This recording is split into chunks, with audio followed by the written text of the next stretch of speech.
নমস্কার এবং স্বাগত জানাই সকলকে আমার চ্যানেল ইনভেস্ট উইথ নিশান। আজকে এই ভিডিওতে আমি কিছু স্টক নিয়ে আলোচনা করব, যে স্টকগুলো আপনারা যদি আপনাদের পোর্টফোলিওতে রাখেন তাহলে নিশ্চিন্তে ঘুমোতে পারবেন। অনেক ইনভেস্টর আছেন যারা নিশ্চিন্তে ঘুমোতে চান, শেয়ার মার্কেটে সেফ, সিকিউর এবং লো রিস্ক ইনভেস্টমেন্ট করতে চান। বিশেষ করে যারা নতুন ইনভেস্টর, তাদের জন্য এই স্টকগুলোর মধ্যে সুযোগ আপনারা পেতে পারেন। কারণ কি, মার্কেটের যে কারেকশন পর্ব চলছে, যে এই স্টকগুলো এমন একটা লেভেলে এসে পৌঁছেছে, সেগুলো একটা আপনাদের কাছে বাইংয়ের সুযোগ হতে পারে। তবে এগুলো, যে স্টকের কথা আমি বলবো, প্রত্যেকের সেক্টরে কিন্তু লিডার কোম্পানি। এই স্টকগুলো নিয়ে আপনারা সেলফ স্টাডি অবশ্যই করবেন। আপনার ফিনান্সিয়াল অ্যাডভাইসার যে আছে তার কাছ থেকে পরামর্শ নিয়ে আপনাদের সিদ্ধান্ত আপনারাই নেবেন। আমি জাস্ট আপনাদের সামনে এডুকেশনাল পারপাসে তুলে ধরতে চাই কোন কোন স্টকগুলো মার্কেট লিডার এবং স্টকগুলো এইখানে কী সিচুয়েশনে আছে, সেগুলো নিয়ে একটু আমি স্বল্প বিস্তর আপনাদের সামনে তুলে ধরব। তো প্রথমে বলে নেই, মার্কেটে বর্তমান যে কন্ডিশন, আমি আমার লাস্ট দুটো ভিডিওতে বারবারই একটা কথা বলে গেছি, যতদিন না পর্যন্ত 23,880 বা 900 ক্রস করছে ততদিন পর্যন্ত আমরা কিন্তু কোনো ধরনের বুল ট্রেন্ডের সিগন্যাল কিন্তু পাচ্ছি না। ঠিক যে স্ট্রং রেজিস্ট্যান্স ছিল মার্কেটের, সেখান থেকেই মার্কেট কিন্তু দুদিন কিন্তু আবার নেগেটিভ দেখাচ্ছে।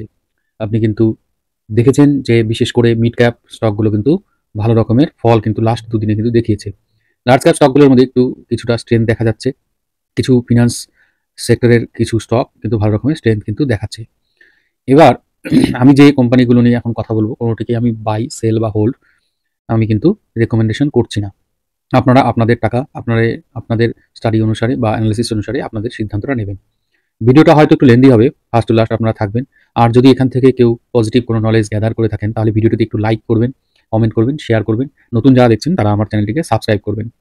প্রথম যে স্টকটিকে নিয়ে আমি আলোচনা করব সেটি হচ্ছে লারসন অ্যান্ড টুব্রো, যাকে আমরা এলটি নামে জানি, লারসন অ্যান্ড টুব্রো লিমিটেড। এই কোম্পানিটি ভারতবর্ষের সবথেকে বড় কনস্ট্রাকশন কোম্পানি। এরা বিভিন্ন ক্ষেত্রতে কাজ করে কিন্তু। এই আপনার যে কোনো যে হাইওয়েতে যে কনস্ট্রাকশনগুলো হয়, ব্রিজেস, তারপরে আপনার যে পারমাণবিক চুল্লি, সেগুলোতেও কিন্তু এরা কাজ করে। এরা হিউজ অর্ডার বুক কিন্তু এদের রয়েছে। রিসেন্টলি এরা 15,000 কোটি টাকার একটা অর্ডার পেয়েছে। এবং বিভিন্ন যে ব্রোকারেজ সংস্থাগুলো আছে, যেমন গোল্ডম্যান স্যাক্সের মতো, এরাও কিন্তু Q4 এর রেজাল্ট এক্সপেক্ট করছে ভালো রকমের গ্রোথ কোম্পানিটি দেখাবে। 18% মতো কিন্তু গ্রোথ কিন্তু দেখাতে পারে ইন্টারন্যাশনাল যে অর্ডারগুলো আছে সেগুলোর ক্ষেত্রে।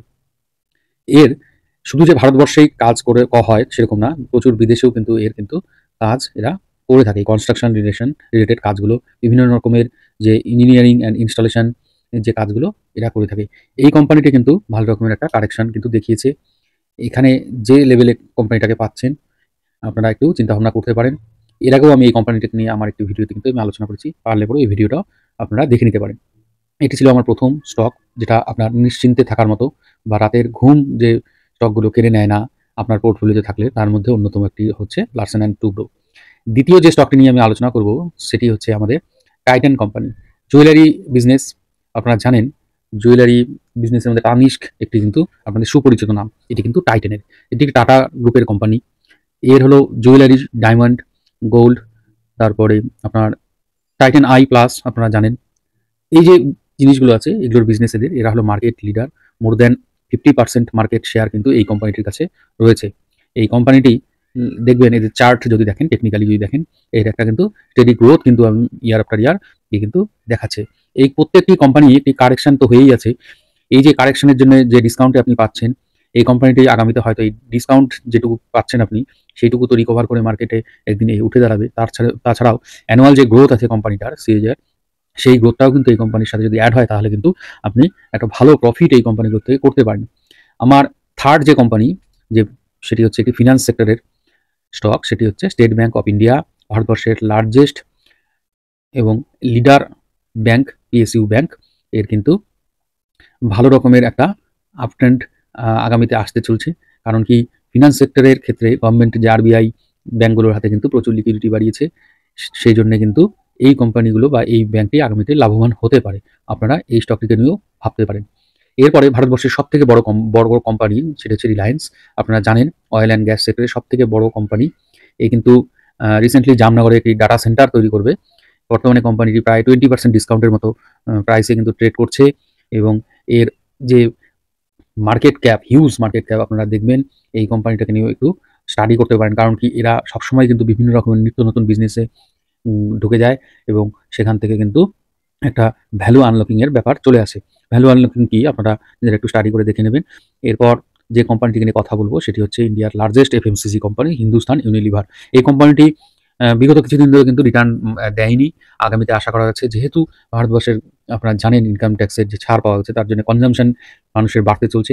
এই এফএমসিজি সেক্টরটি একদম গ্রাসরুট লেভেলে, রুরাল লেভেলে কাজ করে। রুরাল সেক্টরে মানুষের যদি কনজাম্পশন বাড়ে তাহলে কিন্তু এই কোম্পানিটার সেলস এবং রেভিনিউ কিন্তু আগামীতে বাড়তে চলেছে। সুতরাং এই কোম্পানিটির প্রোডাক্ট দেখবেন সবার ঘরেই কিন্তু আছে কম বেশি। আপনাদের স্টাডিতে এই কোম্পানিটাকেও আপনারা রাখতে পারেন। এরপরে সিক্সথ যে কোম্পানিটাকে নিয়ে কথা বলবো সেটি হলো কোল ইন্ডিয়া। কোল প্রোডাকশনের 82% কিন্তু প্রডিউস করে এই কোম্পানিটি। এই কোল ইন্ডিয়া কোম্পানিটি কোলের বা কোল মাইনিং বা মাইনিং রিলেটেড আরও কিছু ম্যাটেরিয়াল আছে তার উপরে কিন্তু এই কোম্পানিটি কাজ করে। এর প্রসপেক্টও বেশি, কারণ কি এই কোল ছাড়া কিন্তু বিভিন্ন যে ইন্ডাস্ট্রিগুলো আছে সেগুলো আচল, বিশেষ করে ব্রিক ফিল্ড এবং স্টিল যে কোম্পানিগুলো আছে সেখানে কিন্তু কোল ছাড়া কিন্তু প্রোডাকশন সম্ভব না। সুতরাং এই কোম্পানিটার উপর ডিপেন্ডেন্সি চিরকাল থাকবে। এই স্টকটিও কিন্তু একটি নিশ্চিন্তে আপনার পোর্টফোলিও স্টক হতে পারে।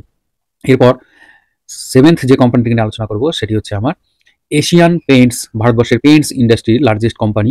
এই কোম্পানির মার্কেটিংয়ের যে চেঞ্জের সিস্টেম বা মার্কেটিংয়ের যে ইনফ্রাস্ট্রাকচার এটা কিন্তু অনেক হেলদি। কারণ কি অন্যান্য বিভিন্ন কোম্পানি বিভিন্ন সময় মার্কেটে এলেও এদের যা মার্কেট সেটাকে কিন্তু বিট করতে পারে না। এই কোম্পানিটা কিন্তু একটা হিউজ কারেকশনের মধ্যে আছে। এই কোম্পানিটাও হতে পারে আপনার পোর্টফোলিওর অন্যতম একটি স্টক। এরপর এইটথ যে কোম্পানিটিকে নিয়ে আলোচনা করব সেটি হচ্ছে অয়েল মার্কেটিং কোম্পানির মধ্যে লার্জেস্ট বা লিডার, সেটা হচ্ছে ইন্ডিয়ান অয়েল কর্পোরেশন লিমিটেড। এই কোম্পানিটি হিউজ পরিমাণ ডিভিডেন্ড কিন্তু দেয়। আপনারা একটু এই কোম্পানিটি স্টাডি করবেন। অয়েল মার্কেটিং কোম্পানি, এই কোম্পানিটি কিন্তু এখন শুধু যে অয়েল মার্কেটিং এর সাথে যুক্ত তা নয়, এই যে বিভিন্ন ইভি যে গাড়িগুলো বেরোচ্ছে তার চার্জিং স্টেশনও কিন্তু এই কোম্পানিটি বিভিন্ন কোম্পানির সাথে টাই আপে এস্টাবলিশমেন্ট তৈরি করছে। সুতরাং এই কোম্পানিতেও একটা প্রসপেক্ট কিন্তু রয়েছে এবং এই কোম্পানিটি পোর্টফোলিওতে যদি থাকে আপনি বছর বছর এখান থেকে প্রাইস অ্যাপ্রিসিয়েশন যেরকম পাবেন সেরকম কিন্তু একটা ডিভিডেন্ড কিন্তু আপনি পাবেন। এরপর যে কোম্পানিটি আলোচনা করব সেটি হচ্ছে লার্জেস্ট ইন্স্যুরেন্স কোম্পানি ভারতবর্ষে, সেটা LICI। এর 94% কিন্তু এখনো প্রমোটার হোল্ড করে এর স্টক এবং অনলি 6% হলো আদার্স ইনভেস্টরদের মধ্যে ডিস্ট্রিবিউটেড হয়ে আছে। এই কোম্পানিটিও একটা স্টেবল কোম্পানি এবং এর বিজনেস আপনারা LICI নেই এমন কোনো ভারতবর্ষে মনে হয় সাব ডিভিশন নেই যেখানে এই কোম্পানির অফিস আপনি পাবেন না। এবং বেশিরভাগ ব্যক্তি কিন্তু এই ইন্স্যুরেন্স কোম্পানির সাথে যুক্ত থাকে। এই ইন্স্যুরেন্স কোম্পানিটি কিন্তু ভারতবর্ষের লার্জেস্ট কোম্পানি, সেই হিসাবে এর গুরুত্ব কিন্তু একটা আছে। এরপর 10th যে কোম্পানিটাকে নিয়ে আলোচনা করব সেটি হচ্ছে স্টিল সেক্টরের কোম্পানি, PSU স্টিল কোম্পানি, সেটি হচ্ছে সেল, SAIL, সেল। এই কোম্পানিটি অন্যান্য যে স্টিল কোম্পানিগুলো আছে সেইখান থেকে যদি আপনি এর ভ্যালুয়েশন যদি দেখতে যান, আপনারা একটু যদি ডাটাগুলো দেখেন, এর রেশিওগুলো দেখেন, দেখবেন এর ভ্যালুয়েশন কিন্তু অন্যান্য যে পিআর কোম্পানি আছে তার থেকে অনেকটাই নিচে।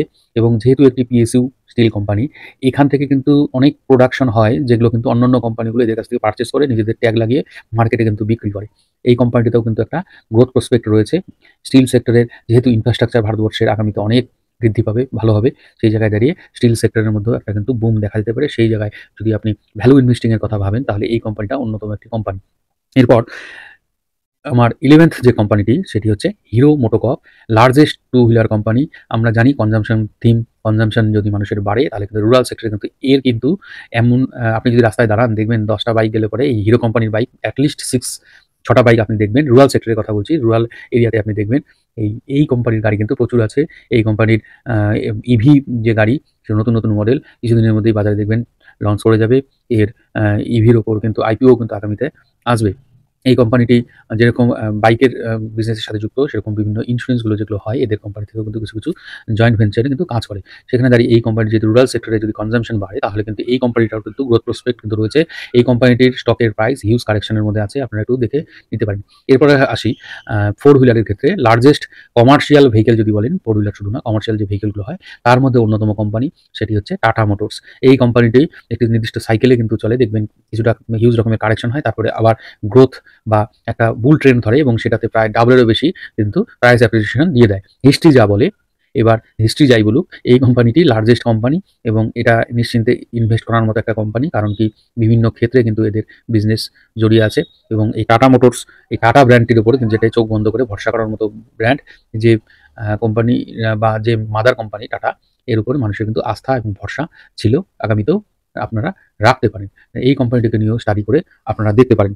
এরপর আমরা জানি যে ইথানল প্রোডাকশনের উপর ভারতীয় গভর্নমেন্ট কিন্তু জোর দিয়েছে। কারণ ইথানল প্রোডাকশন করলে পরে পেট্রোলের সাথে ইথানলকে পাঞ্চ করে সেটা কিন্তু ফুয়েল হিসেবে ব্যবহার করা হবে। সেই জায়গায় দাঁড়িয়ে যে কোম্পানিটি আছে কনস্ট্রাকশনের সাথে বা বায়োগ্যাস কনস্ট্রাকশন বা ডেভেলপমেন্টের জন্য যে কোম্পানিটি কাজ করে সেটি হচ্ছে প্রাজ ইন্ডাস্ট্রি। এই কোম্পানি হিউজ কারেকশনের মধ্যে আছে, কিন্তু এর কিন্তু গ্রোথ প্রসপেক্ট আগামীতে রয়েছে। এই কোম্পানিটিকে নিয়েও আপনারা একটু চিন্তাভাবনা করতে পারেন। আমি যে কোম্পানিগুলোর নাম বললাম এখানে প্রত্যেকটি কোম্পানি কিন্তু তার নিজের সেক্টরে কিন্তু লিডার কোম্পানি। সেই জন্যে এই কোম্পানিগুলোকে আপনার যদি পোর্টফোলিও একটা সুন্দর তৈরি করতে চান, আপনারা স্টাডি করে দেখতে পারেন। এরপরে আসা যাক ক্যাপিটাল মার্কেটের সাথে যুক্ত এমন একটি কোম্পানি যেটি আপনারা সকলেই জানেন, সেটি হচ্ছে সিডিএসএল। একমাত্র কোম্পানি, এটা মনোপলি কোম্পানি। আমরা যে ডিম্যাট অ্যাকাউন্টগুলো খুলি সেই ডিম্যাট অ্যাকাউন্টগুলো গচ্ছিত থাকে সিডিএসএল এর কাছে। অর্থাৎ আমাদের ডিম্যাট অ্যাকাউন্টগুলোর লকার হিসাবে কাজ করে বা সেফ কাস্টোডিয়ান হিসাবে কাজ করে কিন্তু এই সিডিএসএল। যত ডিম্যাট অ্যাকাউন্ট খুলবে তত কিন্তু এদের প্রফিট এবং এখান থেকে কিন্তু তাদের আর্নিংস কিন্তু আসে। ডিম্যাট অ্যাকাউন্টে যত ট্রানজাকশন হয় সেখান থেকে কিন্তু একটা আর্নিংস পেয়ে থাকে এবং যতদিন ভারতীয় শেয়ার বাজার থাকবে ততদিন কিন্তু এই স্টকটি থাকবে। সুতরাং এটি একটি এভারগ্রিন কোম্পানি, এটাকে নিয়েও আপনারা স্টাডি করে দেখতে পারেন। এরপর আসি টেলিকম সেক্টর। টেলিকম সেক্টরে প্রচুর স্টক আছে, আপনারা জানেন। এইখানে যে মার্কেট লিডার বর্তমানে যে কোম্পানিটা আছে সেটি হচ্ছে এয়ারটেল। এই এয়ারটেলকে নিয়ে কিন্তু আপনারা একটু স্টাডি করে দেখতে পারেন, কারণ আগামীতে এই ডিজিটাল মার্কেটিংয়ে বা ডিজিটাইজেশন যে হচ্ছে আগামীতে, এই ডিজিটাইজেশন যেভাবে এগিয়ে যাচ্ছে সেই জায়গায় কিন্তু এই কোম্পানিটির গুরুত্বও কিন্তু অপরিসীম রয়েছে। এটা একটি পোর্টফোলিও স্টক কিন্তু হতেই পারে। এরপর এভিয়েশন সেক্টরের যদি কথা বলি তাহলে এর মার্কেট লিডার কোম্পানি কিন্তু হচ্ছে আপনার ইন্ডিগো বা ইন্টারগ্লোব এভিয়েশন। মোর দ্যান 50% কিন্তু মার্কেট কিন্তু এরা ধরেছে। প্রচুর এয়ারপোর্ট হচ্ছে নতুন, প্রচুর লোকজন শৌখিনতার জন্য ঘুরতে যায়। এখন ট্রেনের থেকেই অনেকেই কিন্তু লাক্সারি জীবনযাত্রার জন্যে অনেকেই কিন্তু ফ্লাইটে যাতায়াত করে। সেই জায়গা থেকে এই কোম্পানিটাও কিন্তু আগামীতে গ্রো করতে পারে। সেই জায়গায় কিন্তু এই কোম্পানিটাকেও আপনারা একটু স্টাডি করতে পারেন, কারণ এটি একটি ওই সেক্টরের লিডার কোম্পানি। এরপর যদি বলি হেলথ সেক্টরের কোনো কোম্পানি তাহলে কিন্তু ফর্টিস হেলথ কেয়ার, এটাকে নিয়েও আপনারা একটু স্টাডি করতে পারেন। এটি একটি পোর্টফোলিও স্টক আপনার হতে পারে, কারণ বিভিন্ন যে কোম্পানিগুলো আছে, এছাড়াও যে অ্যাপোলো হসপিটাল, এটি একটু লিডার কোম্পানি, কিন্তু অ্যাপোলো হসপিটাল অনেকটা প্রাইস অ্যাপ্রিসিয়েশন হয়ে গেছে, কিন্তু আমি মনে করি ফর্টিসের মধ্যে আরও গ্রোথ কিন্তু দেখতে পারেন। সেই জায়গায় দাঁড়িয়ে আমি এই কোম্পানিটার নাম আপনাদের সামনে তুলে ধরলাম, আপনারা নিজেদের মতো করেও একটু স্টাডি করে নেবেন। তো আজকে ভিডিওতে এইটুকুই। এই ভিডিওতে আমি যে স্টকগুলো বললাম আপনারা একটু স্টাডি করে দেখতে পারেন। কোনটি বাই, সেল, হোল্ড রেকমেন্ডেশন করছি না। আমার ভিডিওটি যদি আপনাদের ভালো লাগে লাইক করবেন, কমেন্ট করবেন, শেয়ার করবেন এবং যারা নতুন দেখছেন তারা চ্যানেলটিকে সাবস্ক্রাইব করবেন। ধন্যবাদ, ভালো থাকবেন।